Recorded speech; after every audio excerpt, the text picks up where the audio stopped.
General Casimero at Kenneth Lover nagkita na nga po sa Japan mga boss. Parehas na 100% ng kondisyon para sumagupa ngayong June 6. Ayon po sa odds kay Kenneth Lover kontra Michael Angeletti, kung tatayan si Kenneth Lover ng 1,000, mananalo ka po ng 1,650 pesos. Samantala kay Michael Angeletti, 1,000 tamang 2,100. So bahagyang yamado po ngayon si Kenneth Lover. Sinabi nga ni Kenneth Lover, target niya ang isang knockout kay Angeletti. Matibay din si Angeletti mga boss dahil isang American ito. Kitang-kita po yung katawan niya, muscle at talagang kondisyon din. Kung makikita sa kartada ni Angeletti, aktibo din siya lumaban dahil 2 beses noong 2024 at 2 beses lumaban 2025.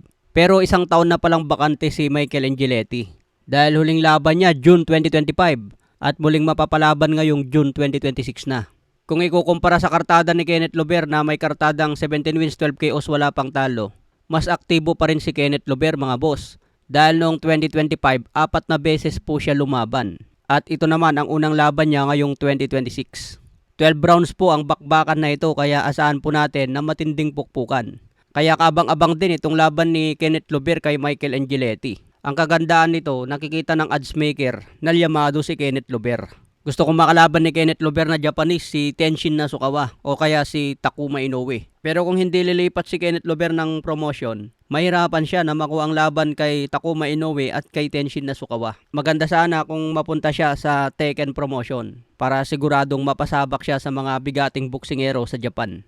Itong promotion kasi ni Kameda mga boss na isalba na lang ng Abima TV. Kung walang suporta galing sa Abima TV, hindi na natuloy ang event. Samantala kampo ni Casimero, kung manalo daw sila kay Luis Neri, ito na raw ang susi para mapansin sila ni The Monster Inoue. May pagkakataon na daw si Alas na mapalaban kay Inoue, lalo na kung impresibo ang panalo niya kay Luis Neri. So nakadepende pa rin yan sa promoter niya mga boss. Pero hindi na po basta makukuha ang laban kay Naoya Inoue. Kailangan na po dyan ng malakas na backer sa promotion para maikasa ang bigating laban. Samantala Jaron Ennis at Xander Zayas, parehas na kumpiyansa na may panalo ang laban ngayong June 27. Sinabi ni Xander Zayas, ngayon lang mapapalaban si Jaron Ennis ng isang tunay na may abilidad.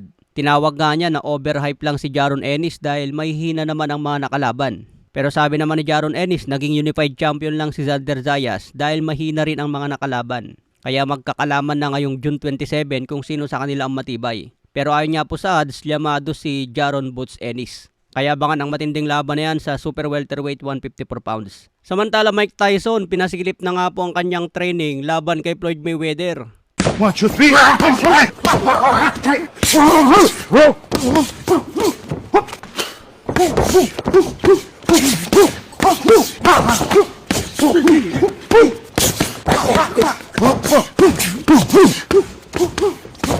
Yeah!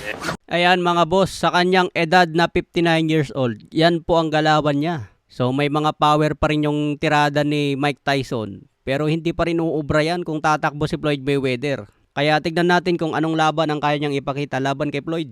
59 years old, laban sa 49 years old. Okay mga boss, hanggang sa muli nating updates.